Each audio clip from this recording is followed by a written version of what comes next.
Jill heard her voice rise to a shriek and sob as Genitar's arrows sped past her father and one by one began to bring his enemies down.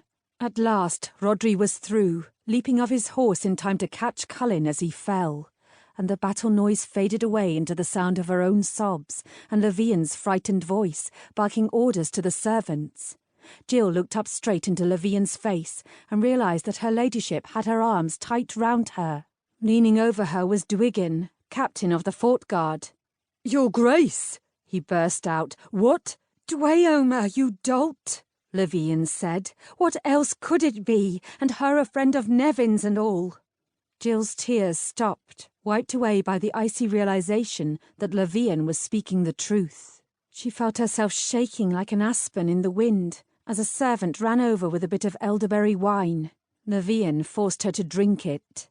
"Jill, is your father dead?" "He is not, but he's as close to it as he can be. Your Grace, please, I beg you. I've got to write to him. What if he dies and I've never gotten to say farewell?" "Well, here, my heart aches for you, but you'll never be able to find the army." "Won't I, Your Grace?" Levian shuddered. "Besides," Jill went on, "that battle was hard fought. Lord Rhodry's going to need as many men of the fort guard as you can send him.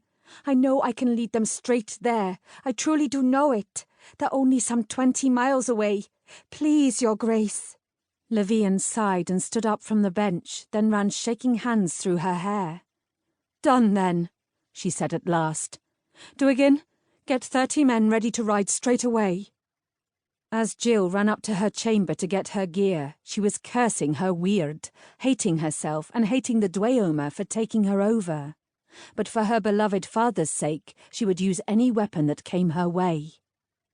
There were times when the depth of his pride surprised even Rhodry himself.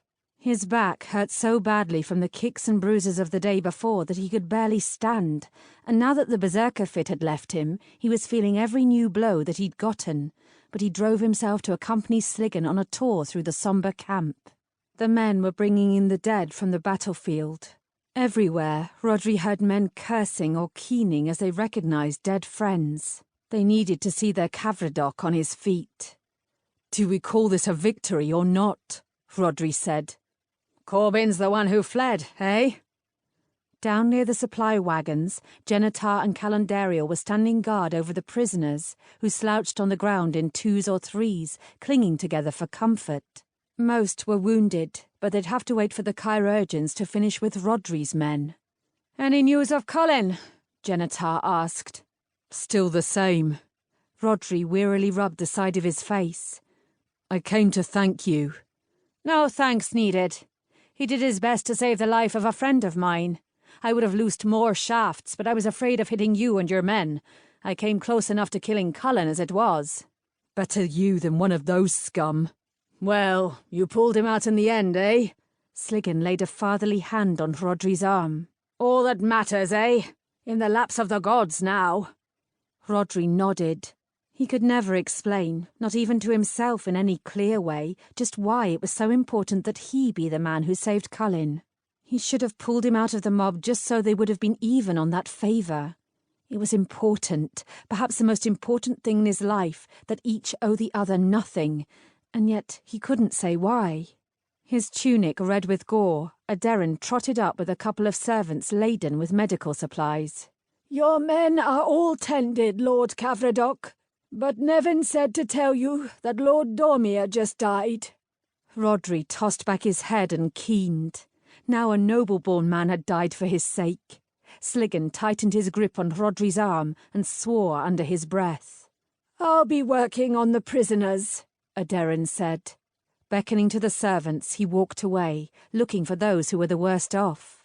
"Ah, by the hells," Genitar said. "I still don't see how Corbyn got away. I was sure you and Dormir had him trapped." "So was I." Sliggan shook his head in furious bafflement. "It was foul, stinking, evil luck, that's all. Lots of little things like Dormir's sword breaking.